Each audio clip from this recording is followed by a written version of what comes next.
It's clear that our nation's young people really bore the brunt of the impact of the pandemic when their schooling was and learning was so disrupted, when schools closed and then reopened in all different manners and forms.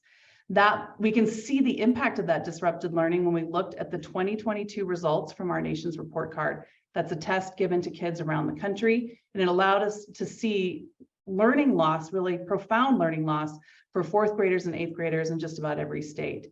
We've got about $190 billion of public money designed for relief funds for states and districts to help mitigate that learning loss. And we have some recommendations for how adult decision makers should be spending that money. Number one, we recommend they're focusing on strategies that recreate instructional time. The pandemic stole learning time for kids, and now it's up to us to figure out how to recreate that. That might look like a longer school year, a longer school day, things that actually give kids more time to learn. Second, we really recommend that you give some decision-making power to those who are closest to kids. So that could look like principals and teachers or parents, people who know their kids best and know their communities best, that might have some ideas that work specifically for their context.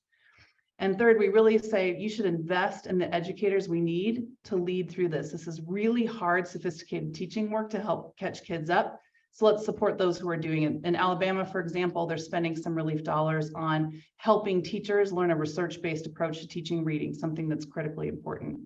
So once those spending decisions are made, there's a couple things you should think about. Is there strong governance to ensure that things are implemented well and so they actually work? A lot of that will happen under the direction and purview of school boards. Are they ready to take on that kind of governance role? That's something really important to think about.